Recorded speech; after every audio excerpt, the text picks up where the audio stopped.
Ladies and gentlemen, open your eyes, lend us an ear. Welcome to The Sweat, presented by DraftKings on Bally Sports Networks. I am Emerson Lotzia. Happy New Year to every single one of you. We've got a full hour of DFS and betting advice for you, leading right up to kickoff, who to roster, who to avoid, which bets our analysts are feeling today. We'll preview this week's primetime matchups. We do have big winners here every week at DraftKings. And your New Year's resolution should be to join the party, too, because take your shot. It's incredible, Steven. Take your shot at our $1 million top prize this week in our NFL $3 million fantasy football millionaire contest that only will cost you $20 per entry, and you still have just under an hour to get those lineups in.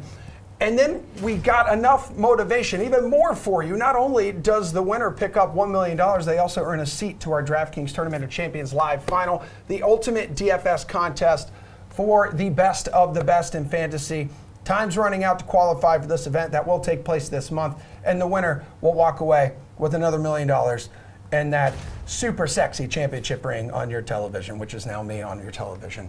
All right, our in-house panel today that'll be helping you with those lineups. DraftKings contributors Reed T. Fowler, Steve Buchanan, Julian Edlow. Gentlemen, Happy New Year. First sweat of 2022. We're going to start on the sportsbook side here, as we typically do.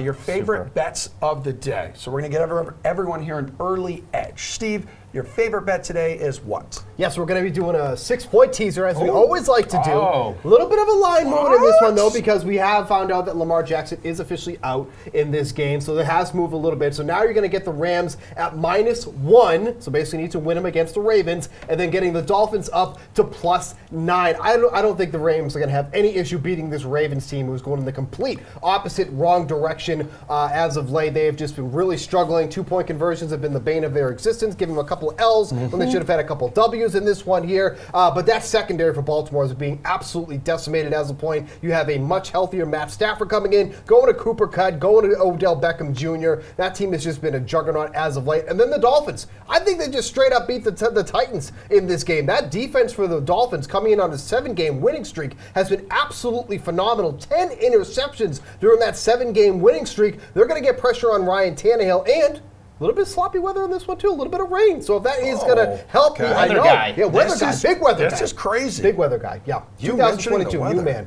new man. But I think this is a really great number for that teaser there. So you get the Rams now at -1 for the 6-point teaser. Get the Dolphins up to +9. New year, new weather-loving Steve Buchanan. Wow. Let's go, dude. Big guy. A little bit of weather concerns for Steve. You feeling this teaser right here? Yeah, I mean, the Rams side, I agree with Steve. Okay. The Rams are a team that right now are playing really good football, both sides of the ball. The offensive line for the Rams they're getting healthier as well. That's going to boost Stafford's ability to get those touchdowns, which is what we need, not the interceptions like what we saw last week.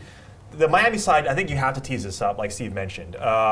If you look at their winning streak of those teams that they've beat, the Texans, the Ravens, the Jets, the Panthers, the Giants, the Jets, and the Ian Book Saints, it's not really a decent swath of quarterbacks. Low-tier opponents. Right. They're the teams that they lost to, though, right? The Bills, the Raiders, the Colts, the Bucks, the Jags, Falcons, and Bills. You have some decent teams in that losing streak. So the Dolphins are losing to teams that they're supposed to be losing to, and they're beating teams that they're supposed to be beating. I like teasing it up to get the insurance. Like Steve mentioned, Miami's defense, their pass rush is fantastic, and Tannehill is like 5th worst against the pressure in NFL passer rating right now. A.J. Brown is nice, but you can put Xavier Howard on A.J. Brown, so I do like teasing this up, getting the points. Is this the Tannehill revenge game? It is a Tannehill revenge game that you just reminded us all of, apparently. Yeah, I know. Everyone's like, wait, what? Oh, yeah, you're right. Correct. I'm with the guys on the Rams. They're a play that I liked earlier in the week. We talked about them, Steve and I, when we recorded on Tuesday for the Unreasonable Odds podcast when the spread was 3. Now we're up to 7. So they're a great teaser leg. I think they're going to win this game. Baltimore just lack of bodies in the secondary. While Cooper Kupp is going for all-time receiving records, there's incentive to keep getting the ball to Kupp. So I think that the Rams are going to win that game. I think Tennessee is going to win the game in Tennessee. I think Miami, like the Patriots on that winning streak, benefited from some really good situations. So I think that they're kind of in a down spot here, the Dolphins that being, and that Tennessee's going to win this game. The question is, are they going to win it by multiple possessions? I don't know about that. I think a game where a total got as low as 39.5 this week it should be a close game, and Miami's playing for a lot. So I do think they're a fine teaser leg, even though I lean to Tennessee being the right side of the game outright. Yeah, and you know who's been down lately are the Cardinals, Reed. Yeah. And you're targeting that game here. These two teams, so Cardinals and Dallas, both of them have already locked up a playoff spot. Like, what's your favorite bet here? Yeah, like I'll fully admit that the board and the betting this week has been tough, right? When you look at, there's no real glaring spots, so we tease games to buy points. So I want to hear Julian's. He's not necessarily picking his side, but I'm going Cardinals plus That's 6. a bet, Reed. I know, but I'm saying for this specifically, Okay. he's not picking a side on this slate. I'm going Cardinals plus 6.5. Look, this has moved towards Cowboys throughout the week. We saw actually this number last night at 7, which I would have loved to have gotten, but I still like 6.5. If you take a look at the Cowboys, kind of similar to what I was talking about with Miami, is their defense has been playing great, right? They're creating turnovers, they're getting healthier, but look at the teams that they've played, the defenses that the offenses that they've faced. They're not the Cardinals type of offense where it's a 10-win team, it's a playoff type of team, and I get the Cardinals are in a downward spiral right now, right? We have no DeAndre Hopkins, they've lost the last 3, they haven't covered in the last 3, which is why I like buying low on the Cardinals right now, getting a touchdown essentially in this matchup. That is massive. You're talking about two teams that are going to be close. This is a high-scoring game. I do think the Cardinals and Kyler do play good, can play well.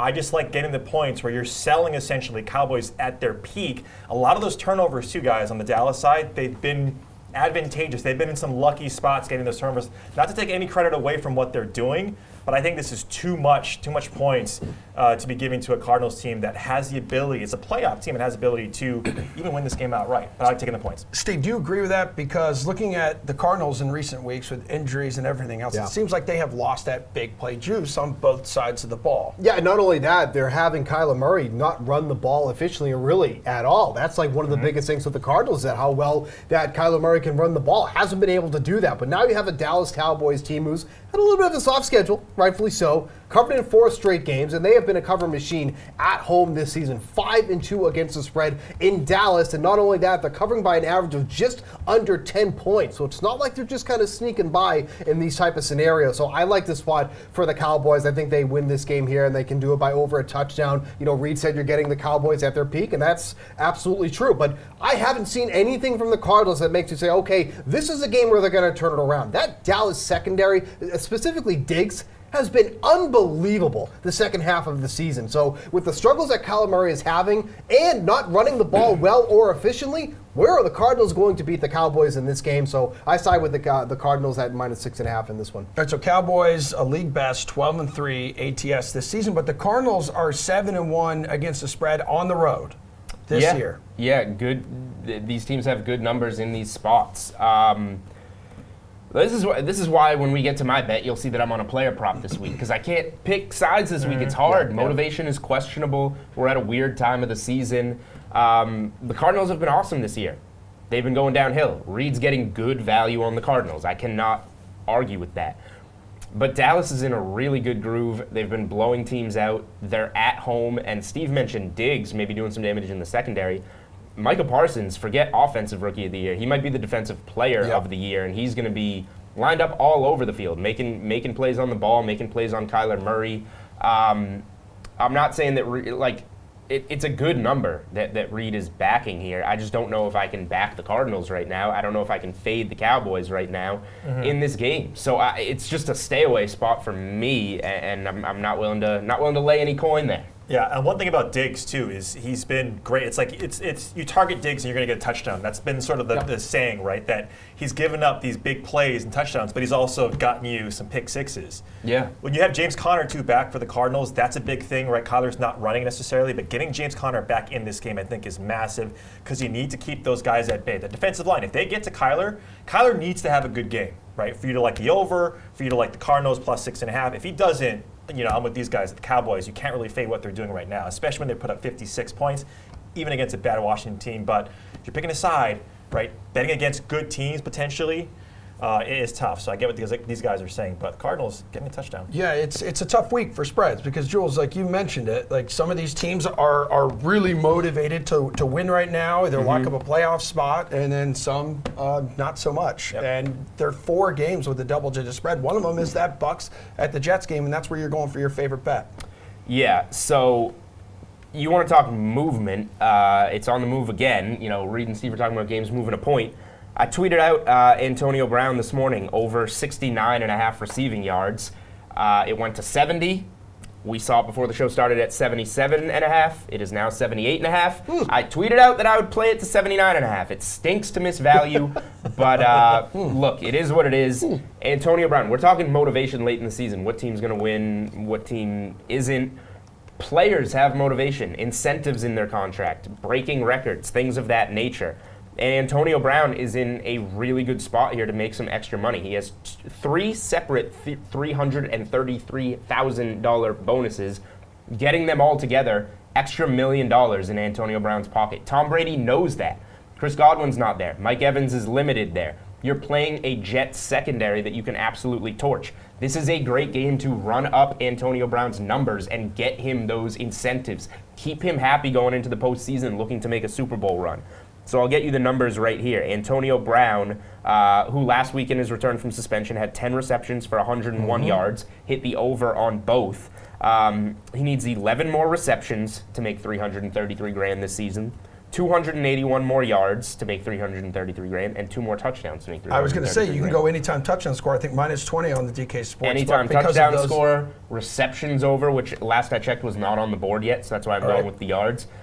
Give me Brown props. This is a game to run it up and get him as close as you can get before week 18, and the matchup makes sense. The injury report makes sense. It's all there, so I'm going to the player prop field. Yeah, Stevie was fed early and often 15 targets last week. Yep. Yeah, 15 targets. That was 51% of the total targets on the team for the Buccaneers last week. Absolutely absurd number. And they're like, I'm not worried about Mike Evans being active in this game either, as reports have already come out that despite him being active, he's going to be very limited. And this is a game where, quite frankly, the Bucs are massive favorites in this one. So they don't really need to run these guys out there. If Evans is not completely healthy, they're not going to need to use him if they're up by multiple scores in this one, which the spread indicates that they will be. And then you look at the Jets, their secondary. They allow the second most yards per target to opposing wide receivers, 8.88. Yeah. That is just a massive number there. You can look at a long reception prop. Absolutely. Too. So deep ball to Antonio Brown. Target too, because how many yards they give up on the ground. They give up like almost 150 yards on the ground a game. Yeah. So this number is, I think it's still too low. Like obviously there's been a lot of movement here. You did lose some value here, but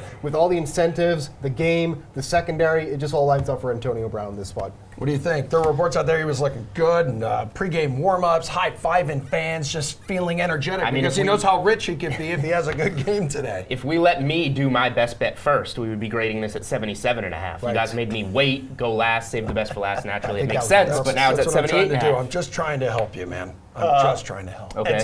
Antonio Brown was questionable throughout the week, but he's active. Right, so you're not worried about that. And like the Bucs pass the most of any team in the NFL. I know there's some guys down, but boy, when the pass funnel, the target tree is going to be Gronk and AB. Yeah, this one feels pretty nice. Did it go back? I think it went back to 77.5. Yeah, I'm looking at it on the board behind Put it on the board. We're putting it at 77.5. I'm already losing 8 yards off what I tweeted it out on. Well, good stuff, man. That's just the world. That's the world we work in. It's the world we live in, man. Happy New Year, all three of you. Thanks. Those are just a few shiny new NFL bets, ones that are changing as we speak for you on this first Sunday of 2022. But if that's not enough for you, here's more. Take a look at Pat Mayo's favorite bets for this Sunday's slate. I'm Pat Mayo with your Week 17 NFL best bets from DraftKings Sportsbook. Let's start with the NFC East. 2 teams that you probably want to go hard on this week because the spreads just seem like they're off. And one's more of a galaxy brain type of idea. Well, I'll call it a reverse galaxy brain idea, but I'll get to that in a minute. First off, I want to hit on my best bet of the week because when the week started, this game opened at -3 Eagles at Washington.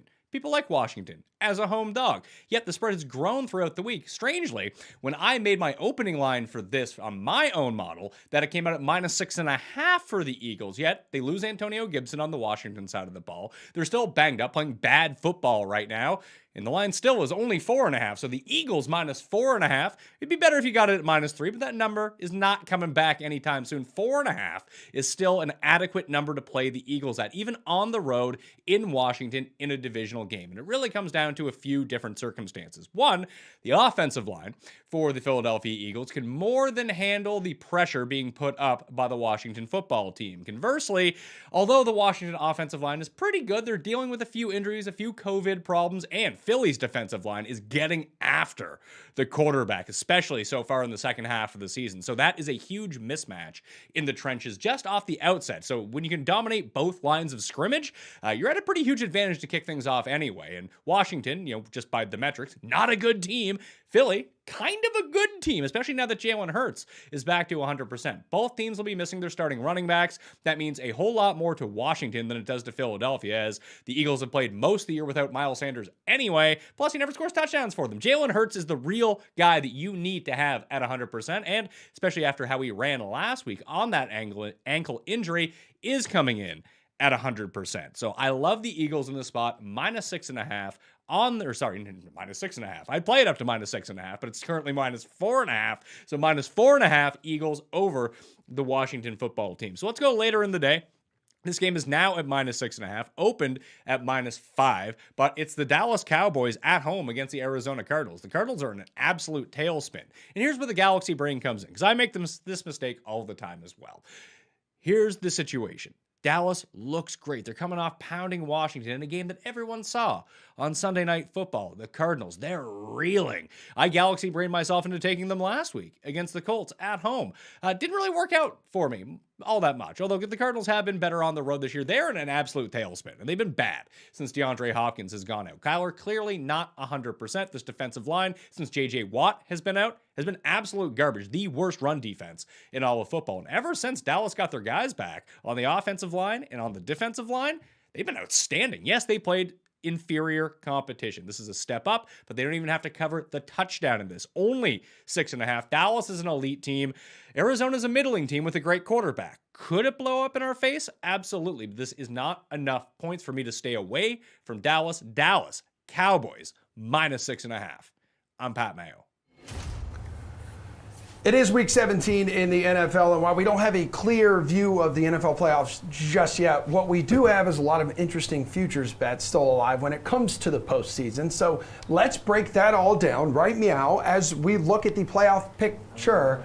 I'm going to send it over to my bestest friends, Steve Buchanan and Julian Edlow, who are giggling as I speak. They will also make their picks for their favorite playoff futures on the DK Sportsbook. Steven? Mike giving some Looking camera forward to issues over here for a moment. You doing your thing here, bud.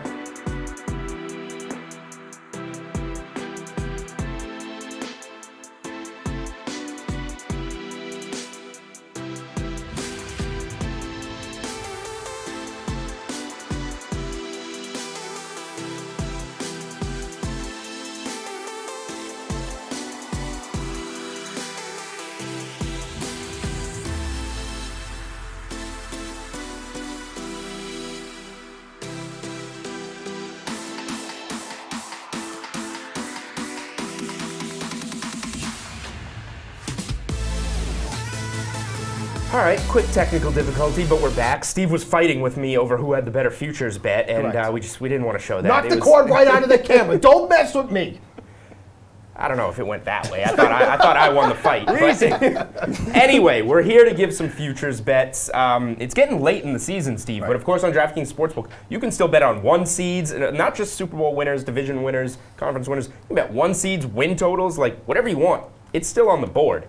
So you want to start us off with one of your favorite futures here at the end of the season going into week 17? Yeah, I think this is an interesting spot where you can still get the Chargers to get a wild card spot. So there's a lot of different ways that this needs to happen. Before that loss to the Texans, they had a 77% chance of making the playoffs. Then they just collapse against the Texans, whatever reason, nobody knows why. That's fallen all the way down to 38%. So a lot needs to happen here for the Chargers. The most important thing, they have to win their next two games, okay? But there's a really good schedule for them against the Broncos and the Raiders. Those are two winnable games for them. Then we need these two teams to lose at least one of their next two games. The Ravens have to lose. No problem, they lose today. So there's them. You're out of there, Ravens are done. Then the Dolphins have to lose. Not going to happen today, but it will happen in week 18 when they play the Patriots. So then that takes the Dolphins out of the mix too as well. If all of those things happen, and it's a lot, Chargers get into one of the final wild card spots. I like them getting at plus money, at plus 140. I mean, look, this is a team who looked like they could even win the division at one point. I know that they've been struggling, but getting plus money on them this late in the season, favorable schedule for the Chargers, not a favorable schedule for the other two teams that need to lose at least one game. I like that at plus 140. Yeah, I remember before the Bengals-Chargers game, I came on here and said take the Chargers to miss the playoffs because they were going to lose to the Bengals. They beat the Bengals. Right. They lost us a lot of money. It's a good price. Yeah, the Chargers are a weird team, but we bet on the Chiefs to win the division. We got it. Yeah. I think we both took the Chiefs in that Thursday night game and cashed that. So I'm not a big Chargers believer. I think they still have some growth to do, but it's a good price and they have a path, and I think they should win both their games. Like they're going to beat Denver today. They have to recover and bounce back from that loss. So I think that they're, at worst, you're getting good value betting it today if you think they're going to win, and then you can hedge it back the other way if something else happens and you're uncomfortable with it. For my future, I can't believe win totals are still on the board on DraftKings Sportsbook. It's week 17. It starts in 30 minutes, and here we are betting win totals. The Baltimore Ravens, you're laying some juice. It's minus 250 for under 9.5 wins. I have not given out something minus 250 on this show all season, but here's why I'm giving it to you today. The Ravens have to win both games to get to 10 wins. So they have to beat the Rams today, and then the Steelers. They'll be favored, but they have to beat the Steelers in Week 18. Weird divisional late game, late season thing. They could be 8. Well, if they're 8-8, you already win. Right. You could cash this bet today if the Rams do what they're supposed to do and win in Baltimore as 7-point favorites. Here's why it doesn't make sense. The Rams, I just looked before the segment, the Rams are minus 335 money line. If you just bet the Ravens for minus 250 under 9.5 wins, you're betting the Rams money line today at a better price. And if it loses, you still give yourself a chance to win if they lose to the Steelers in Week 18. It doesn't make sense. It does not make sense. This is called getting better value. Ravens under 9.5 wins at minus 250 is great value. And you're probably just going to win it today when the Rams go into Baltimore and win. Now, here's the thing. You might want to do this quick. I mean, we're telling you it doesn't make sense. You know, this is a DraftKings show. They're going to be like, oh, my God, what did we do? Sharps and professionals like myself and Steve start to move these lines when we give them out to you. But look, yeah, I mean, right, Reed? Right. Reed's off camera. He Reed's over there laughing. He loves it. Because Steve and I are putting on such a great performance. But here's the thing, though. He's totally right, too. Like, if you don't want to pay that premium, well, look, you're paying a premium no matter which bet you're taking, whether it's the Rams money line or the Ravens. This is a better note. Go bet the Ravens under and go bet Ravens money line at plus 300. So there you go. So that's the play there, too. I love that one there. Money. Thinking. You know, at a time where everything is crazy, we're still thinking over here. We're trying to get you some good bets, trying to get you some money. You just spent all that money on Christmas. You got to get some back. This is how you do it. Perfect. Back to Emerson. Gentlemen, thank you so much. We will get back to some DFS talk next as we look at some of the biggest potential chalk on the board and whether or not you should gobble it down. That's next here on The Sweat, presented by DraftKings.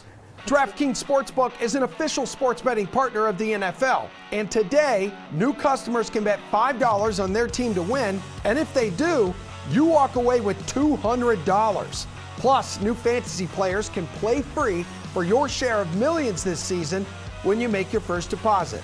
Use promo code SWEAT when you sign up.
Welcome back to the Sweat on Bally Sports Networks. You are looking now at the lineup that took home $1 million last week on DraftKings. So congrats to B. Morella 3, who rode their confidence in Joe Burrow and the Cincinnati Bengals to the top prize and a seat at the DraftKings Tournament of Champions. Their stack of Burrow, Mixon, Chase, and Higgins making up 53% of their whopping 268.5 point total.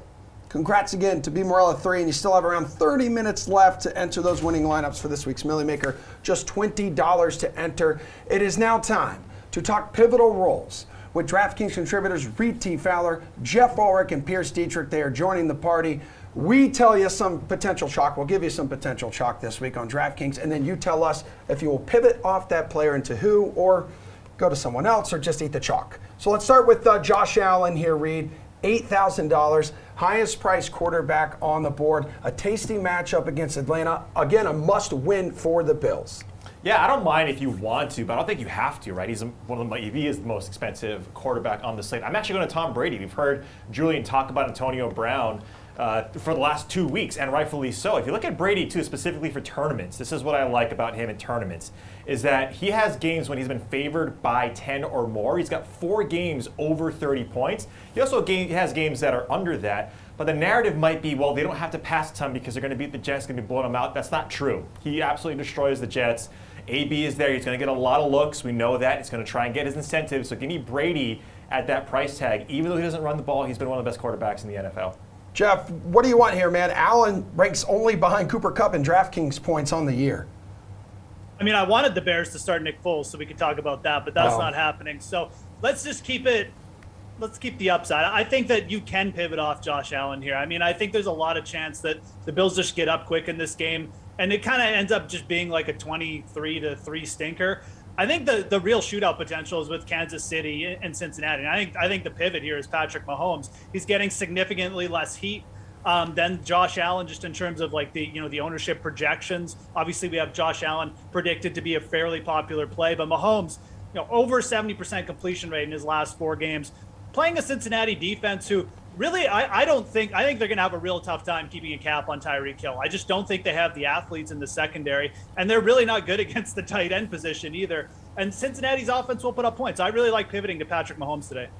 All right, Pierce, you're going to roll the dice on a rookie here in spite of his struggles in limited live action this season. Yeah, I don't think it's going to be pretty, and you might be pivoting to Trey Lance, and he might be a little bit more chalky, but even against Arizona, who are 5th in DVOA, he put up 15.6 fantasy points. At this price, that's 3X. That'll get the job done. That's a pretty safe floor. In an easier matchup against Seattle, he went for 20 DKFB. That's 4X. That'll work. And in a matchup against Houston, I'd say this is much more like the game against Seattle. 20 is something that you could safely expect in this game. It'll be ugly, but I think you safely have a 3 to 4X floor. And there's going to be upside. If Eli Mitchell, I think he's going to play. I don't know what his complete status is going to be, but I would imagine that you could see a little bit more red zone opportunities for Trey Lance. If he finds the end zone on the ground, then you really have some solid upside. All right, let's go to running back, guys. Austin Eckler's $8,200, second highest price running back on the board. Must-win game. Chargers fighting for their playoff lives against Denver here. Pierce, what do you feel like doing at running back? You want to eat the chalk? You want to pivot to someone else? I'll pivot to David Montgomery, and last time I checked, Matt Nagy still has a job. I keep checking my phone, and he still is employed by the Chicago Bears. And if he's going to keep his job, it's going to be by Montgomery continuing to run the ball and catch passes out of the backfield. Montgomery's got a really solid matchup this week against a Seattle defense that's 27th against rush DVOA, and they're terrible against receiving running backs. They've allowed 100 receptions, 110 receptions, and 1,000 receiving yards to receiving backs. Montgomery has 7.5 receptions per game over the last 4. It gives you about a 60-yard rushing floor. Probably will get more in this matchup. 40-yard rushing floor. Again, probably will get more in this matchup. I think he is a very solid play today. Yeah, Jeff, Chargers going to be anxious to bring Eckler back into the fold here after he missed last week with COVID. You going to pay out for him? No, I mean, look, I love Austin Eckler. He's got such a good fantasy floor because he's such a good receiver, but he's priced up here at 82, and it's not like it's the greatest matchup against Denver. I think if you're paying up, you just pay all the way up for Jonathan Taylor today. But the guy I like pivoting to is the other running back who maybe is like the only running back who's really running at the same level as Jonathan Taylor right now, and it's Rashad Penny of the Seattle Seahawks. And maybe that sounds crazy to hear, but if you watch that game against the Bears last week, I mean, this guy is absolutely, just running between the tackles like a madman right now. I mean, averaging over 6 yards per carry over his last 4 games. His carries have gone up. We know Pete Carroll wants to establish the run because that's just Pete Carroll's thing. And they're taking on the Lions here, and they're over 7-point favorites at home. I think you're going to see a big game from Rashad Penny. I think he's going to push for well over 15 carries here. And he's only 6,100. Again, he's just in that same vein as Jonathan Taylor. Will break off big runs. Will get carries if his team gets ahead. And he's really cheap. So I love pivoting down here. I think he's a great tournament play this week. Reed, Jeff's right when he mentions the Broncos, really no picnic to rush against. But Eckler can win in so many ways. He almost feels matchup proof.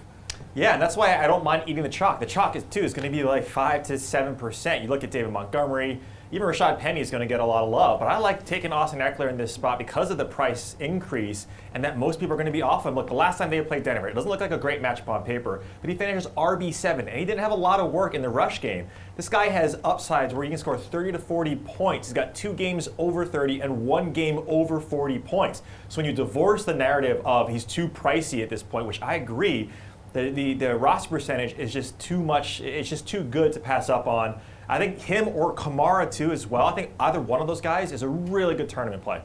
All right, Tyreek Hill, as we make our move to wide receiver here, $8,300 at Cincinnati. This game is expected to have a ton of points here. And Pierce, why are you deciding to eat the chalk on Hill? Because Tyreek Hill is a pretty good receiver, and if you look at the top, there's really not a lot of great solid options. Cincinnati is a good defense, but not a great defense. 22nd in pass DVOA. Yards after the catch, they're not very good. Air yards, not very good. Passing yards allowed, again, not very good. This is a great spot. Clyde Edwards-Helaire is going to be out, so I would imagine Kansas City is going to go to their key player. You've got Kelsey coming back from COVID. We don't know what his status is necessarily going to be. One thing that we can count on is that Kansas City, if they want to win this game, they're more than likely going to lean on their best player, which is Tyreek Hill. All right, Reed, you're going to Buffalo for your wide receiver. Yeah, and this kind of coincides with if you want to play Josh Allen. I think it's going to be a pricey stack here, but Steph Diggs is someone who gets a steady flow of red zone targets. And I agree, like you can go with Tyreek Hill, and he's so much better with Kelsey in. But if you look at Steph Diggs, he's 2nd in air yards. He's tied for 5th in total touchdowns. The matchup, when we see him in tough matchups like we think, oh, he's a little bit worrisome because he didn't necessarily get a lot of volume. But look at what he did last week against New England, who has one of the best secondaries in the NFL. This guy is fantastic. So when you look at that, and you look at that he's 2nd to only Cooper Kupp in red zone targets at that price tag, when they can go, AJ Terrell is a tough matchup in Atlanta, but they're favored by a ton. I think they go to him early and often. And this is an important game for Buffalo, so I think they lean on Steph Diggs and Josh Allen, maybe sprinkle in some Devin Singletary, but Steph Diggs is my guy. All right, Jeff, you eating the chalk with Tyreek Hill, or are you deciding to pivot?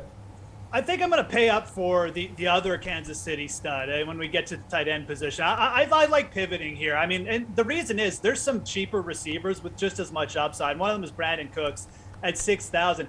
It's quite possible, Emerson, that like Davis Mills is the best rookie quarterback in the NFL this year. It sounds so crazy to say, but you look at what this guy's done over the last couple months. Houston has looked like a competent team, and the San Francisco 49ers, I'm sorry, man, their secondary is not good. I mean, look what A.J. Brown basically won that game on his own last week. Brandon Cooks has now gone over 100 yards receiving with Davis Mills over the last 2 games. Brandon Cooks has a 25% team target share. He gets the targets. He's an elite target magnet, just like guys like Tyreek Hill and Devontae Adams. Yeah, it's a little bit more boom or bust because of that quarterback situation, but I think this is a spot where Brandon Cooks can win out. Houston should be behind. As long as Davis Mills doesn't get sacked 12 times, I think Brandon Cooks has a very good shot of putting up 25-plus points, and at 6K, I like pivoting to him.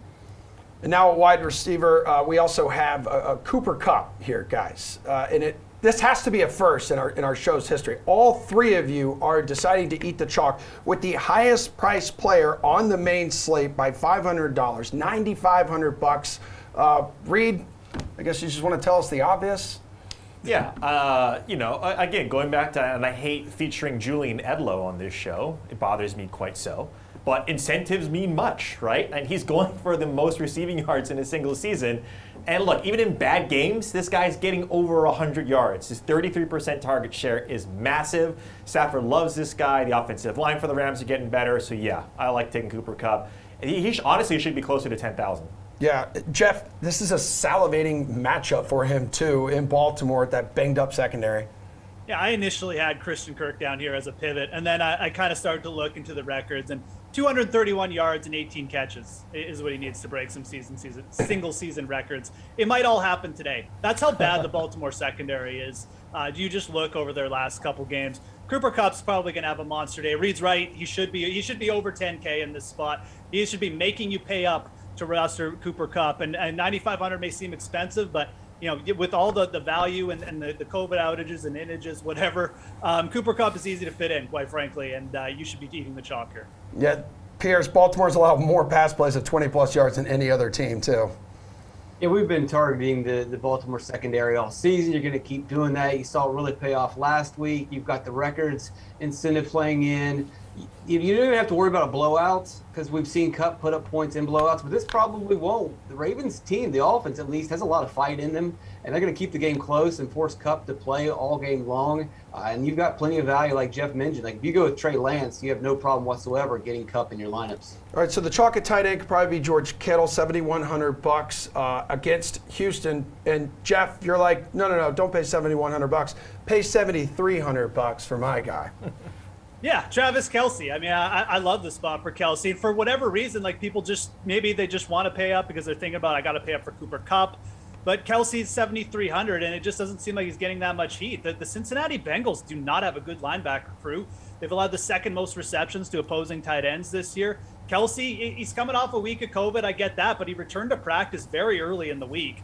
So he's got a full week of practice under him. If anything, it just seems like he had a week of rest. He's coming off his best game of the year, too. He averaged 19 yards per catch against the Chargers. And now he's got, like I said, another weak linebacker crew. I think this one just lines up so good for Travis Kelce to post another big game. Again, we've got, the Chiefs with a 28-point implied team total, a big over-under here, a Cincy offense that's going to score. I think Travis Kelce puts up another big game here. But Reed Kittle, number 3 fantasy tight end this year, and on paper would look like he has a better matchup than Mark Andrews and Travis Kelce today. So what do you want to do at tight end? Yeah, look, Kelce is fine, but the question mark coming back off of COVID, we just don't know. We've seen guys maybe have a little bit more time to, get back up to game speed, but Travis Kelce is an absolute freak of an athlete at tight end. I'm actually going to another guy that's maybe on the sort of the sunset of his career, but still viable as Gronkowski at 60. I think he's like around the 6Ks, right, at 6,200.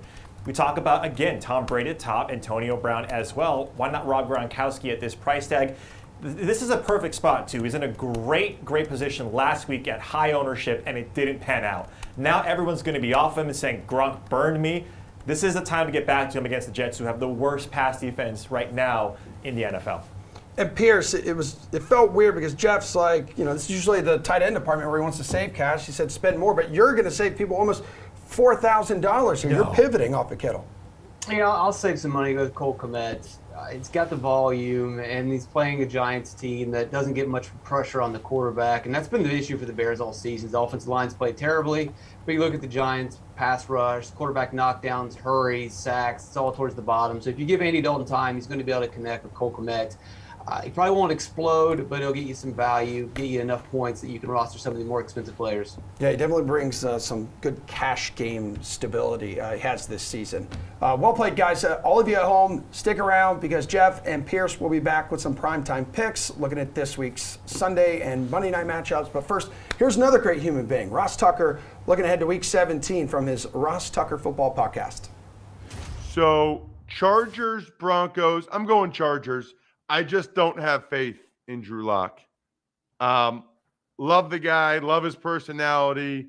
Met him at the draft in Nashville. Awesome dude. Really big arm, talented. Yeah, not taking him over Herbert. Sorry. Nope, not going to do it. You know what that's from, Bri? Yes, Dana Carvey impersonating the 41st president on Saturday Night Live. Yes! Bri! First of all, that was an awesome pull by you. Secondly, gives me a lot of joy. A lot of joy when I feel like we're connecting like that and that you know what I'm talking about. Not going to do it. So anyway, I'm going with the Chargers. Can't pick the Broncos to win that game. Chargers getting some dudes back off of COVID like Mike Williams, Eckler. They win. Lower scoring, 23-17. Go, Chargers, go. Carolina's at New Orleans. Yeah, they are. And you're there, Bri. Looking forward to that food report Monday morning. I don't know. Sam Darnold's going to start for the Panthers. Saints should be getting some guys back like Simeon and Taysom Hill. I'll be taking the Saints in that one. Carolina looks to me like a team that very much limping to the finish. And Sean Payton just won't allow that.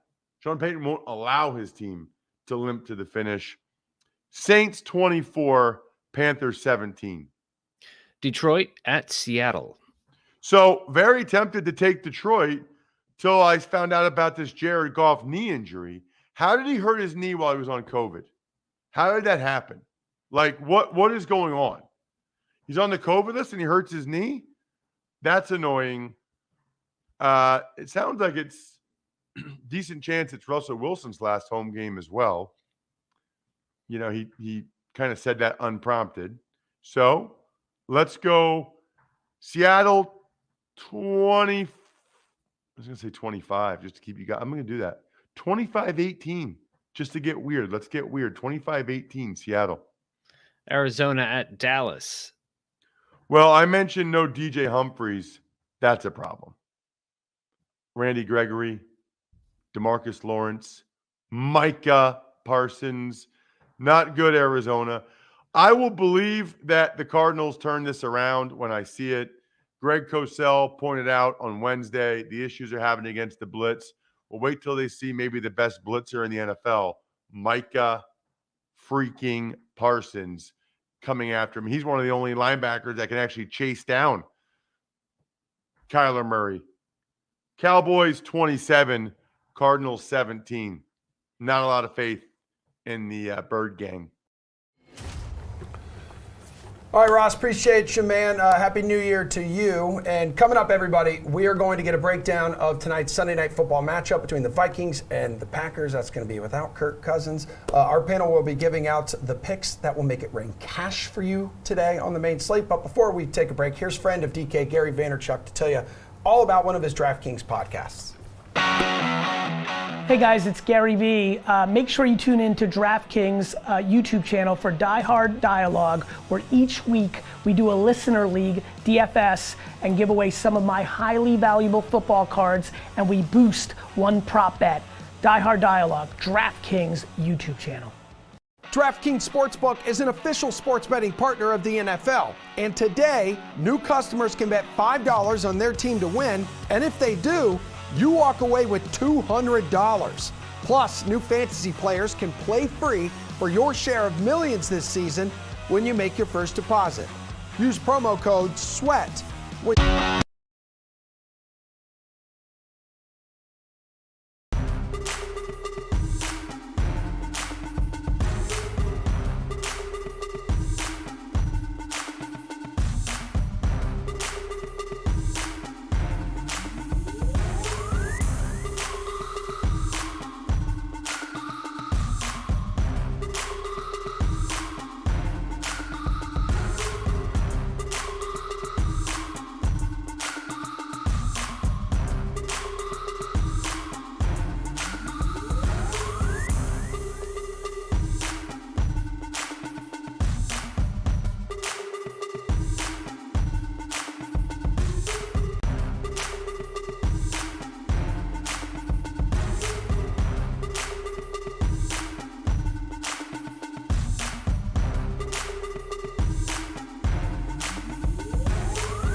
Welcome back to the Sweat on Bally Sports Networks. You are looking at me, but we will eventually show you the NFC playoff picture with 5 teams already clinching a spot in the postseason.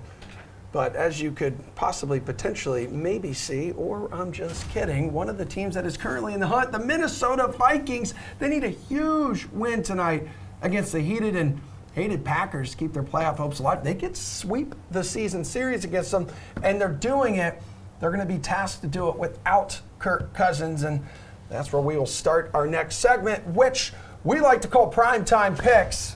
So welcome back, DK contributors Jeff Ulrich and Pierce Dietrich. Jeff, let's start with you. Your favorite DFS play for this one, and I know it's rough for you to accept that Kirk Cousins is going to be out of this game. Yeah, but at least we get the man, Sean Mannion, tonight, right? I mean, wow, lucky us. I don't think you want to roster too many Minnesota Vikings in this game. I'm looking at Aaron Jones as my captain's pick here. He's cheap. He's 13-5. And you look at Aaron Jones, he had that MCL sprain. Like, people forget, this guy's been playing injured the last 4 or 5 weeks. Guess what? Off the injury report this week, and you look at the timeline for that injury, this is about when guys get healthy from that. He's averaged 5 yards per carry over his last 2 games, and Green Bay, obviously, 13.5 point favorites here. I think there's a shot Aaron Jones finds the end zone 3 times here, just because of the amount of trips that the Green Bay Packers are going to be in the red zone, because of the fact that the Vikings probably aren't going to be able to move the ball. I love Aaron Jones in the spot. He's cheap. He's got massive upside potential. And like I said, this should be all Packers tonight. Yeah, and he didn't play in their first matchup of the season back on November 21st, I believe. Pierce, who are you going with your favorite DFS play here? Devontae Adams, and Jeff's probably right. They're going to be in the red zone a lot, but what do we know about the Packers in goal line situations? They love to throw the ball to Adams. He's gone for over 30 points in 3 of the last 5 games. He missed against the Rams, but he still caught 8 passes for 100 yards in a pretty tough matchup there. And then against the Ravens, they just didn't need to use him. Rodgers went to other receivers, so he's been fine. He's in a great spot. And to reiterate what Jeff said, you just can't go anywhere near any of these Vikings with Mannion at quarterback. 7 catches, 115 yards, 2 touchdowns for Devontae Adams when he faced Minnesota in November. What about your favorite bet in this one, Pierce? We'll take Packers minus 13. I know this is a very big line, but there's no Cousins, and the Packers have been good against the spread at 11-4. Now, they've missed the last 2, but that's because they've eased up the gas in the last 2 games in the fourth quarter with leads, and they've almost blown those 2 games, so I would expect them to play 4 full quarters and make sure they put away the Vikings tonight. And if you look at double-digit favorites, I think they're 23-14 this season. They're playing really well. Last week, double-digit favorites went 4-1. The only team that didn't cover as a double-digit favorite was the Chargers, and they had really no business being double-digit favorites, being the frauds that they are. I think the Packers will definitely cover this. Yep, now 12-point favorites at home. Jeff, what about you? Your favorite bet for Vikings Green Bay tonight? Oh, it's the Packers. I mean, I'm going to go bigger than Pierce. Go to the alternate line. Go to minus 19.5. You're getting plus 175. Whoa. You can laugh at this all you want. These are the 2 starts that Sean Mannion has put up in the NFL. Back in 2017, a 58% completion rate, no touchdowns on 34 passes, a 5-yard per attempt average. And then in 2019, 12 for 21 with 3 turnovers, a 57% completion rate. Again, no touchdowns. This is going to get so ugly, and there's going to be so many opportunities for the Packers to score as well. Don't just take the alternate line. You can go to the first half total on the Green Bay Packers. Go over 13.5 for minus 135. The Packers might have 8 red zone opportunities in the first half. I think this one I think they just clean up early in the first half. This one's over. Don't forget, the Packers need this win to get that number 1 bye, or that number 1 seed for the bye. They're just going to clean up the Vikings tonight. Take all the overs on all the Packers stuff. All right, guys, let's go to Monday Night Football here. Let's talk your favorite DFS play for Cleveland and Pittsburgh. It's expected to be an emotional night with, Big Ben saying it's like it's going to be his last game in Pittsburgh, his final ride here. And Pierce, that's who you're going with for your favorite DFS play? That's right. I'm a sucker for a narrative, and this is a pretty big narrative here with Ben Roethlisberger playing his last game in Pittsburgh against a team that he's owned throughout his career. If you read Reed's DK Nation article this week where he breaks down the trends, the numbers are pretty amazing what Roethlisberger has done to Cleveland over his career. So I'm willing to trust what he's done over his career and throw out his stats this season and how he's looked poorly recently. And I think just the narratives align. and he shows up and has a big game. Or at least that's what's supposed to happen. Okay, well, Jeff would certainly hope if he has a big game, he goes to Deontay Johnson quite a bit. Yeah, I mean, I think I'm kind of in line with Pierce. I mean, I don't know if the Steelers are going to win this game easily or anything, but I think Deontay Johnson's in a good spot. You look at what the Steelers do, right? I mean, if we think Ben is going to play well tonight, well, the Steelers pass the ball over 38 times per game, which is, like the top 10 in the NFL. And then you look at how do you counteract a good Cleveland pass rush? Well, you use Deontay Johnson, who gets open at will in the short pass game, much like the Packers used Devontae Adams last week against Cleveland, who just went nuts. I think Deontay Johnson's in a spot where he could post something similar. We've seen him go for over 100 yards and a touchdown numerous times this season. I think it's a spot where he gets it done. And, again, Ben doesn't really move. Like, he might get some pass yards for you, but I think Deontay Johnson ultimately has the better upside if you're targeting this Pittsburgh Steelers pass game. So, Jeff, what are you looking for as we make our way to the DK Sportsbook? What are you looking at for your favorite bet? Yeah, I really like the over here. It's 41 points, but you look at how these two teams have played. Their defenses really aren't all that good. I mean, they've got some players and they get some sacks and stuff, but these two teams over their last 3 games have both averaged over 44 points per game, like the game totals themselves. They're putting up points and they're allowing some points on the other side as well.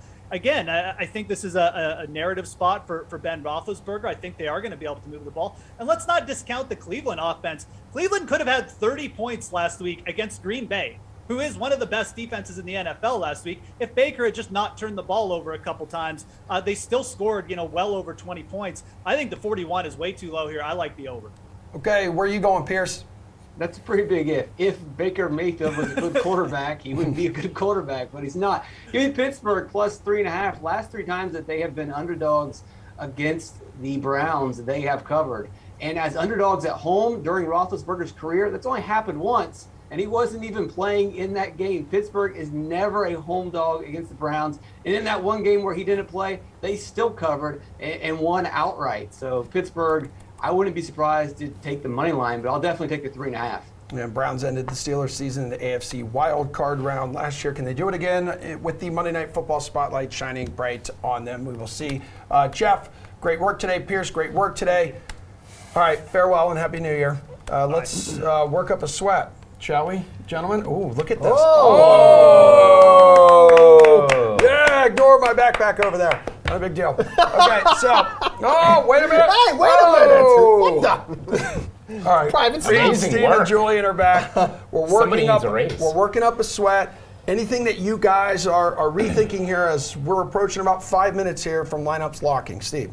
The 2 highest projected ownership for quarterbacks today are the most expensive and the least expensive. That's Josh Allen and Trey Lance. I think leaves a lot of room for some of these mid-price quarterbacks, guys like Dak Prescott, even Patrick Mahomes, who's one of the more expensive ones, projected at under 10% ownership today. So if you want to differentiate your lineup a little bit, kind of taking the middle ground with some of those quarterbacks there might be the way to do that. So you're saying don't pay up for Tom Brady or Josh Allen. Both have juicy matchups.